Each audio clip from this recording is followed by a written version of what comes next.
Perbedaan antara sabar dan mengeluh. Pada zaman dahulu ada seseorang yang bernama Abul Hasan yang pergi haji di Baitullah. Di waktu tawaf tiba-tiba ia melihat seorang wanita yang bersinar dan berseri wajahnya. Ia langsung berkata, "Demi Allah, belum pernah aku melihat wajah secantik dan secerah wanita itu. Ini pasti karena ia tidak pernah risau dan bersedih hati." Suara Abul Hasan terdengar oleh wanita itu.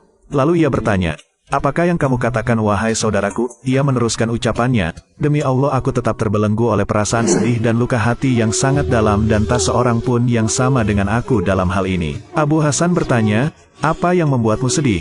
Kemudian wanita itu bercerita, "Pada suatu hari, ketika suamiku sedang menyembelih kambing kurban, aku mempunyai 2 orang anak yang sudah bisa bermain, dan yang satu masih menyusu. Ketika aku bangun untuk membuatkan makanan, tiba-tiba anakku yang lebih tua berkata pada adiknya, 'Hai adikku, maukah aku tunjukkan padamu bagaimana ayah menyembelih kambing?' Adiknya pun mengiyakan. Lalu adiknya disuruh berbaring dan disembelihlah lehernya hingga akhirnya meninggal.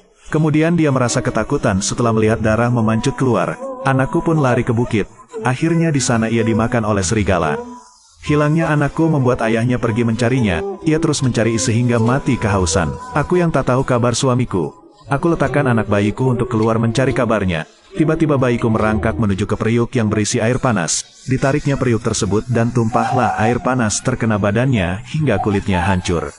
Berita ini terdengar kepada anakku yang telah menikah dan tinggal di daerah lain. Maka ia jatuh pingsan hingga sampai menuju ajalnya. Dan kini tinggallah aku sebatang kara di antara mereka semua. Lalu Abul Hasan bertanya, "Bagaimanakah kesabaranmu menghadapi semua musibah yang dahsyat ini?" Wanita itu menjawab, "Tidak seorang pun yang dapat membedakan antara sabar dengan mengeluh, melainkan dari cara ia bersikap.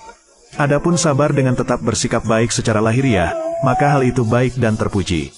Dan adapun mengeluh, maka orang itu tidak mendapat ganti yakni sia-sia, ia hanya selalu mendapatkan kesusahan.